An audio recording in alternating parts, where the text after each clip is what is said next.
Welcome back. The market's been surging, as we've been saying. The Bank Nifty up 700, the Nifty up 125, and the mid-cap index also up about 1%. Time for D Street Chatter, where Nimesh will get us an insight into dealing room chatter, as well as some interesting, conversations that he would have picked up on some individual stocks. And a lot of them have been coming true. So Nimesh, let's start with the market first. Well, the big chatter today in the market is the MSCI rebalance. That's the reason why India's really outperformed most of the Asian peers today.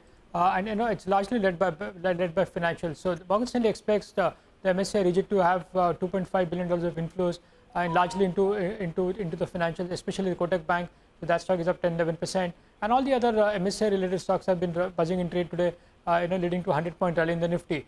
But for the near-term trigger, watch out for the Thursday expiry and some large earnings expected this week. So that will have a bit of an impact on the near-term trigger. But the key trigger to watch would be the US election outcome next week, and that can actually mean the upside may be little capped, at least in the near term, till the election outcome is out of the way. So that's something to watch out for. But in terms of today's rally and outperformance, is largely on the back of the MSCI announcement. Yes. What about stocks then, Nimesh? What have you picked up? In terms of individual stocks, the first stock is Sanghi Industries. We spoke about that stock last week as well. There was a clean-out trade from a private equity. That's done. Now, after that clean-out trade, there is a lot of action from the HNIs, and they're looking to accumulate that particular stock within the cement pack. So that's the first stock. The second stock is Dr. Reddy's. The results are expected tomorrow. The street is quite upbeat about a beat in the EBITDA for this quarter. So the Dr. Reddy's number will be critical to watch out. The third stock is ICICI Securities. Some bit of accumulation there ahead of the results tomorrow. Remember the peers like both IIFL Securities and Angel Broking reported strong numbers. There is an anticipation that even ISEC will report at least strong broking numbers in this quarter. So watch out for that. And the last stock is Laurus Labs. The stock is already up 350% this year by today, and there is a lot of expectation that the numbers will be quite strong for such kind of move in that particular stock in the last 1 year. So even Laurus is expected to very strong set of numbers. So largely the chatter today has been on MSCI and on strong numbers expected in this next couple of days. Okay, got that. Nimesh, thanks very much for that roundup on all the interesting stocks which are part of Dealing Room Conversations today. On that note, let's quickly move to the trades that are coming up. Mitesh and Ashwini are back with us. Mitesh, what now? It's serious momentum in this market. In terms of stocks, what are you picking? I think a couple of pharma names, I think are giving signals of possibly completing a correction and starting to move up. DVs is one of them. I think that's a buy with a stop below 3100. Look for targets of 3250. The other one which I like is Cipla, but I think it needs to sustain above the 772 mark. So if it crosses that, take a 7-8 point or a percent kind of a stop loss and look at 785, 790 as the first target area. Okay, Ashwini, your stocks? Well, on stocks, Apollo Hospital is completing a correction, so that's a buy with a stop of 2100. Target of 2165. Dr. Reddy is a buy with a stop of 5080, target of 5200. And Bharat Forge you can sell with a stop of about 475. Look for targets about 460. Okay, gentlemen, got that. Thank you for the trades. By the way, we are introducing our next guest in a minute. I just want to quickly remind our viewers, tomorrow on Investment Guide, we will be talking about the cement space. So do watch out for that. That's a sector that is in focus. We're going to get you lots of views and analysis, how to basically play the sector. That's going to come up. There we go. So that's your date with us. If you want to know more about why the current rally has started, is it going to last, what to do with the stocks, what valuation parameters to look at. So that's just a reminder for tomorrow on Investment Guide at 3:30. With that, let me introduce our next guest on the show as well. We have Anand Tandon with us on this leg of the show. Anand, thanks for joining in. We want to discuss a lot of the companies that are reporting numbers tomorrow as well. So just allow us a moment. There are lots of previews to go over. There is Hero Moto that's reporting. There's Titan. There is L&T as well. So, we've got our hands full. Let's start first with Hero Moto. You take us through the numbers first, Sonia. Well, thanks a lot for that. So, Hero Motors, one stock that has outperformed the sector this year. The stock is up about 20% in 2020, while the BSE Auto Index is down about 3%. The reason for that is there's been a strong comeback in terms of volumes. The rural demand has picked up quite a bit, and this will be a very good quarter for Hero MotoCorp. We're expecting a revenue growth of 23% to come in at 9,309 crores. That's because the volumes have gone up 7%, and the average selling price for Hero MotoCorp has risen 12% because they've passed on the BS6 transition cost to the customers. Apart from that, if you look at it, the EBITDA will go up by 19%. Realization per unit is expected to go up by 16% year on year because of the price increase that the company had undertaken. Margins will be largely flat because of high commodity prices. But what's important is management commentary. The management in the last few days has indicated that retail demand has been very strong across all segments during the Dussehra and Navratri period. So if they indicate that things may continue to get better, then that's something that the street will like. The stock in any case has been a big outperformer. Back to you. Okay, all right. Thanks very much for that, Sonia. Guys, Agam and Mangalam, just hold on. Let me quickly take a question with our guest as well. Anand, Hero Moto at current prices. Well, like Sonia just said, they are going to have a good quarter, but I'm a little surprised at what the management commentary, whether there is going to be a surprise in the management commentary.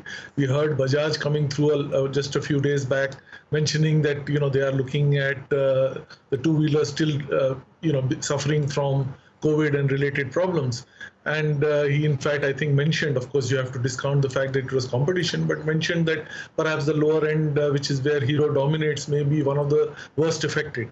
If that is indeed the case, then obviously, the festival season may not be as good. And that will certainly cloud, the market performance from here on. So while you may have some bit of a positive reaction because of the results, which, as you mentioned, may be quite reasonably good, I think much of it is already in the price, and I would be a little cautious going forward from here. Even if the festive season is decent and we don't have any kind of negative surprise there, even then it is not as if valuation-wise among the rest of the three of them, it is very cheap. So, you are still all right in terms of saying that from here, strong outperformance is not very likely.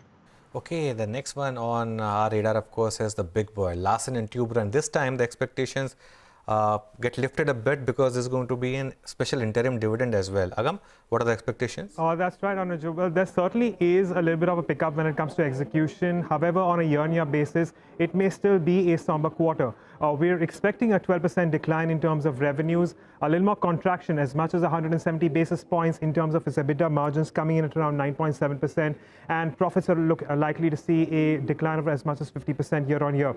In terms of order flows, the expectation once again is 20,000 to 25,000 crores, not unlike what we've seen in Q1. But well, this time around could be slightly higher. There has certainly been a pickup in this EPC segment, which is why the declines in that particular segment will be a lot less than its overall number. But three factors to watch out for, Anuj. You've already mentioned the special dividend. That is something that we will be watching out for. Besides that, an FY21 guidance, if at all. Do remember that the company has also been awarded L1 for the Mumbai-Ahmedabad, high-speed rail project. So that is something that we will be keeping an eye on with respect to the commentary and the expectation. And finally, an update on execution. All in all, it will be a week of earnings, but we'll be watching out for what the company has to say with respect to outlook. Okay, yes. Now, Anand, good afternoon. It's a stock which has troubled so many people, over the last 2-3 years. But you reckon this time it perhaps could be something different, and would you place a bet on Larsen & Toubro? So in the long term, I think, that's perhaps the only way that you can play India infrastructure, especially if you're an institutional player. And therefore, I think for most institutional portfolios, it will continue to be there. From a retail's perspective, obviously, you have to actually look at strong growth coming through, which unfortunately is not likely to happen. The good thing that you're looking at in Larsen is the fact that they have started to amend their balance sheet.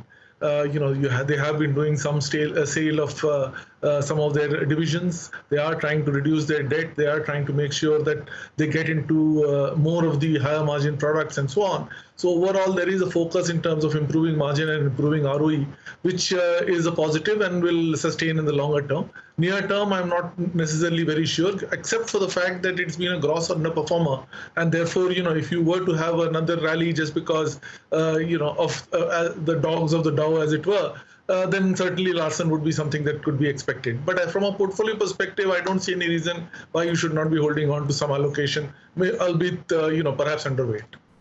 Okay, so that's an underweight call on L&T. And from a dog of a stock, let's move to the bright spark, or one of the bright sparks on the index anyway. Titan is also reporting tomorrow. Mangalam, what to expect? Well, for Titan, the best part is that apart from giving great returns over a longer period of times, before every quarter, they give the quarterly cheat sheet for analysts. So most of the numbers actually are factored in as far as the top line is concerned. The key highlights of the management second quarter update was the fact that jewelry business has recovered 98%. Apart from that, they also sold close to around 400 crores of raw gold, excess gold that they were holding on their balance sheet. The watches business has recovered around 55% and we've had, the eyewear business recovering around 58% They've opened 14 Tanishq stores. So put all these things into numbers, our poll of analysts expects a 3% decline. The number in the revenue you're looking at is 4,300 odd crores. But because it's a business of high fixed expenditure, the EBITDA is likely to decline by about 30%. So that is something we'll keep on our radar. 360 crores is what our consensus throws up. And the net profit as a result of which likely to decline by around 37.5%. 200 crores is what our poll throws up. But apart from the top line, which is known and factored in, important things would be how the company performs on its operational front, whether there are some gold hedge related losses or profits, and most importantly, what the management has to say in terms of seasonal pickup, in terms of festive pickup, and what their outlook on the second half of this year would be. All right, thank you for that. Well, it's just barely 8% away from the peak, the 52-week high, Anand. Is there more sparkle here? Would you be a buyer at current levels? Well, in the context of not having very positive view on the market, I would not be a buyer. That said, the other major thing you have to look at is what is happening to the gold prices. Because they have been a bit weak, you can assume that the demand would also have fallen off. Unfortunately, like all asset prices, typically when assets become more expensive, people go in and buy more because they think it will continue and so on. For now, it's been a muted performance for gold in the recent past, and therefore, you would expect to see that the numbers would also kind of reflect that. However, I would imagine that from here on, actually, the situation is not as bad. I would expect to see gold actually picking up again. And in that context, and given that we already have a penchant for buying more gold than any other kind of saving instrument, I would argue that, the better times for Titan are ahead. So again, underweight because of the valuations, but still part of the portfolio, certainly. Okay, Anand, that's Amara Raja's numbers. Now, those numbers are looking very strong. EBITDA of 340 crores versus 280 crores. Now, if you see the top line as well, that's, I think, a beat as well. And net profit 201 crore versus a poll of 161 crore. That's a big move that you're seeing on Amara Raja. I tell you what, keep an eye on Exide. Because, that's the one which perhaps hasn't had the kind of run that Amara has had. And I think these numbers, the market will have, implications for Exide as well. This quarter really is going to be a strong quarter for, all the battery makers. A lot of replacement demand. Clearly, that was one of the stocks that we're tracking Amara Raja this morning as well, by the way. But this is a big beat that you have on Amara Raja. And if you see the chart, and if you just pull out Amara Raja's chart over the last 1 week and see, it's a stock which has actually seen quite a bit of rally. But it's a bit of a departure now today, at least, that market is still reacting to good numbers. Yeah, there it is. That's the 7-day move that you've seen on Amara Raja Batteries. So big move coming in right now. Okay, well, on that note, we do have to take a very quick break. We'll come back. We are down to the last 6-7 minutes of today's trading action. We'll take you to the close.